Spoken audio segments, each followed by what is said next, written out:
मेरा नाम पायल है और मैं 35 साल की एक आम लेकिन खुशहाल और अपने जीवन से संतुष्ट महिला हूँ। आज मैं आपको अपनी और अपने बेटे की एक ऐसी असाधारण घटना सुनाने जा रही हूँ जो शायद आपको हैरान कर दे।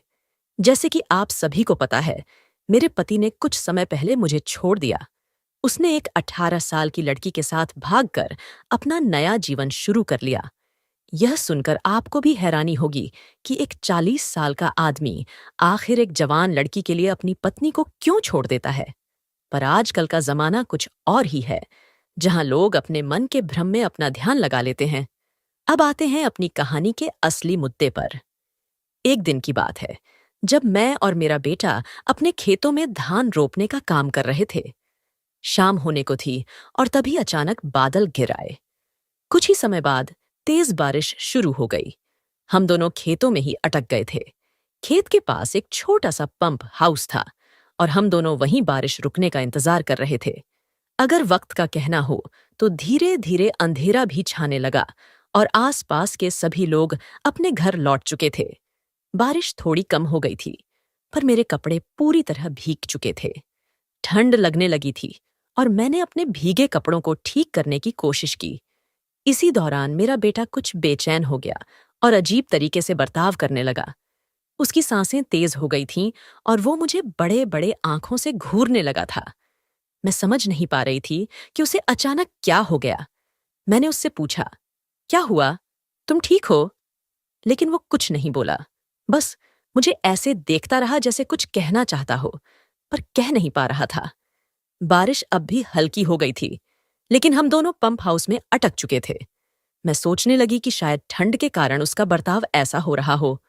मैंने उसे अपने पास बुलाया और कहा, तुम्हें ठंड लग रही होगी, मेरे पास आ जाओ।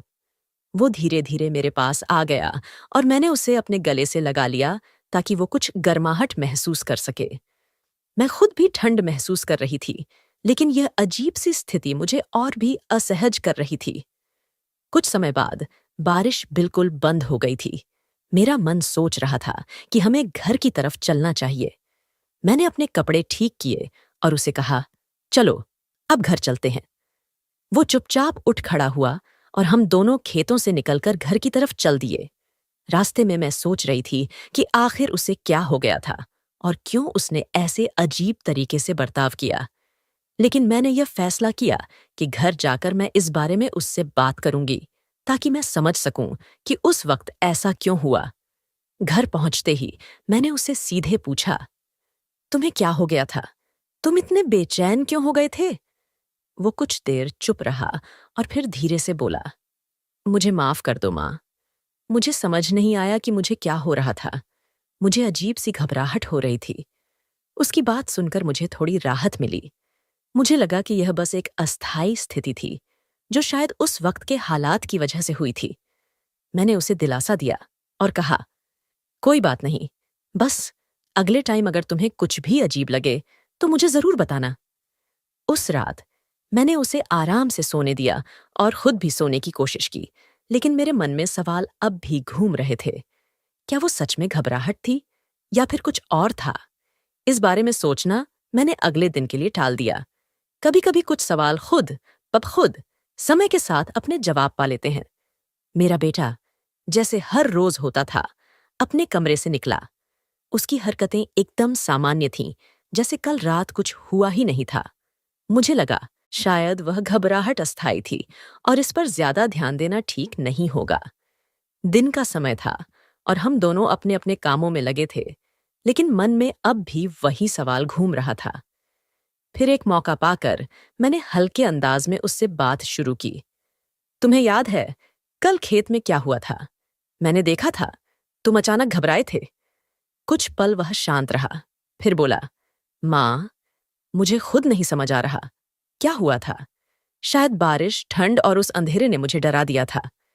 मैंने उसकी बात ध्यान से सुनी। उसकी आवाज में एक सच्चाई झलक रही थी। मैं समझ सकती थी कि वह खुद भी इस अनुभव से उलझन में था। मुझे उसे और परेशान नहीं करना था, इसलिए मैंने बात बदल दी। कोई बात नहीं बेटा, हम सब कभी कभी अजीब महसूस करते हैं। कुछ दिन तक सब कुछ सामान्य रहा। फिर एक दिन जब हम खेत में काम कर रहे थे, अचानक वह मेरे पास आया और बोला, माँ, मुझे आपसे कुछ बात करनी है। उसने थोड़ी हिचकिचाहट दिखाई, लेकिन फिर बोला, मुझे अब समझ आ रहा है कि वह घबराहट नहीं थी। शायद मैं आपको ऐसे हालात में देखकर खुद को संभाल नहीं पाया था। उसकी यह बात सुनकर मैं चौंक गई। मेरे मन में कई सवाल उठने लगे। क्या यह सिर्फ संकोच था या कुछ और था? उसकी उम्र और मनोस्थिति को देखकर मैंने कहा, तुम्हें समझना होगा कि ऐसी भावनाओं का सामना हर उम्र में होता है, लेकिन तुम्हें उन्हें सही दिशा देनी चाहिए। वह सिर हिलाकर बोला, मैं समझ गया माँ, माफ कर देना, मैं अब से ध्यान दूंगा। उस बातचीत के बाद हमारे बीच एक नई समझदारी और नजदीकी बन गई। उसने अपनी भावनाओं को बेहतर तरीके से संभालना सीखा और मैंने भी यह महसूस किया कि एक माँ के रूप में मुझे उसकी मानसिक स्थिति को समझने की जरूरत है। समय के साथ हमारा रिश्ता पहले से कहीं ज्यादा मजबूत हो गया। वह घटना जिसने हमें असहज कर दिया था, अब केवल एक याद बनकर रह गई थी। हम एक दूसरे से खुलकर बात करने लगे, जिससे हमारे रिश्ते में एक नई गहराई आई। कई बार जिंदगी में ऐसी घटनाएं आती हैं जो हमें कुछ नया सिखाती हैं। उस घटना ने मुझे यह सिखाया कि हर रिश्ते में संवाद सबसे महत्वपूर्ण होता है। मेरा बेटा अब बड़ा हो रहा था और उसे सही दिशा दिखाने की जिम्मेदारी मेरी थी। एक शाम जब हम दोनों चाय पी रहे थे, उसने अचानक कहा, माँ, मैं आपसे कुछ और बात करना चाहता हूं। मैंने मुस्कुराते हुए कहा, बिल्कुल, कहो। वह थोड़ा गंभीर हो गया और बोला, उस दिन आपने मुझे जिस समझदारी से समझाया, मैं उसके लिए आपका बहुत आभारी हूं। मुझे अब समझ आता है कि कभी कभी मेरी भावनाएं मुझे उलझा देती हैं, लेकिन आप हमेशा मुझे सही रास्ता दिखाती हैं। मैंने उसे प्यार से कहा, तुम्हें हमेशा यह याद रखना चाहिए कि कोई भी भावना गलत नहीं होती, बस उसे सही तरीके से समझना और संभालना जरूरी है। उसने सिर हिलाते हुए कहा, माँ, अब मैं और कोशिश करूंगा कि अपनी भावनाओं को समझूं और उन्हें सही तरीके से प्रकट करूं। इस बातचीत के बाद मुझे यह महसूस हुआ कि हमारे रिश्ते में एक नई समझ और मजबूती आ गई थी। मेरे बेटे ने वाकई खुद को एक नई दिशा में समझना शुरू कर दिया था। हम दोनों ने मिलकर न केवल उसके भविष्य के सपनों, बल्कि उसकी पढ़ाई और जीवन के महत्वपूर्ण पहलुओं पर गहरे से चर्चा की। समय के साथ हमने उस दिन की घटना को पीछे छोड़ते हुए अपने जीवन को एक नई राह पर चलने का संकल्प लिया। मेरा बेटा अब पहले से कहीं अधिक परिपक्व और समझदार हो चुका था और हमारे रिश्ते में एक गहरी समझ और विश्वास का संचार हुआ था। मुझे गर्व था कि मैंने वह माहौल तैयार किया जहां वह अपनी भावनाओं को बिना किसी डर के व्यक्त कर सके। कुछ समय बाद एक दिन मेरे बेटे ने मुझसे कहा, माँ, अब मैंने अपनी पढ़ाई पूरी कर ली है और मैं नौकरी के लिए बाहर जाना चाहता हूँ। यह सुनकर मुझे थोड़ी सी मायूसी हुई, क्योंकि माँ का दिल हमेशा अपने बच्चों को पास रखना चाहता है। लेकिन जब मैंने उसकी आंखों में आत्मविश्वास और जोश देखा, तो मुझे यह एहसास हुआ कि अब उसे अपने जीवन में कदम बढ़ाने देना चाहिए। मैंने मुस्कुराते हुए कहा, जो तुम्हारे दिल को सही लगे, वही करो। मैं हमेशा तुम्हारे साथ हूं। उसकी यह बात सुनकर मेरी आंखों में आंसू थे, लेकिन ये आंसू खुशी और गर्व के थे। मैंने उसकी पीठ थपथपाई और कहा, मैं हमेशा तुम्हारे साथ रहूंगी, चाहे तुम जहां भी जाओ। तुम्हारी खुशियां मेरी खुशियां हैं और तुम्हारी सफलता ही मेरे जीवन का सबसे बड़ा तोहफा है। कुछ ही समय बाद वह नौकरी के सिलसिले में दूसरे शहर चला गया।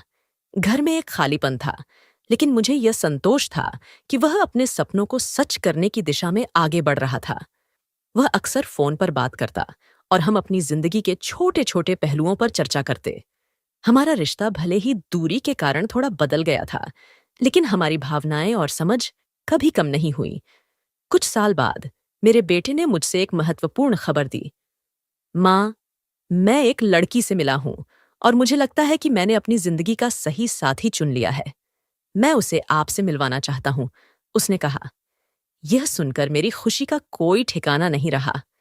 मैंने दिल से उसे आशीर्वाद दिया और कहा, मैं तुम्हारे फैसले का स्वागत करती हूं और मैं उसे जानने के लिए बेहद उत्साहित हूं। कुछ ही दिनों बाद वह अपनी होने वाली पत्नी के साथ घर आया।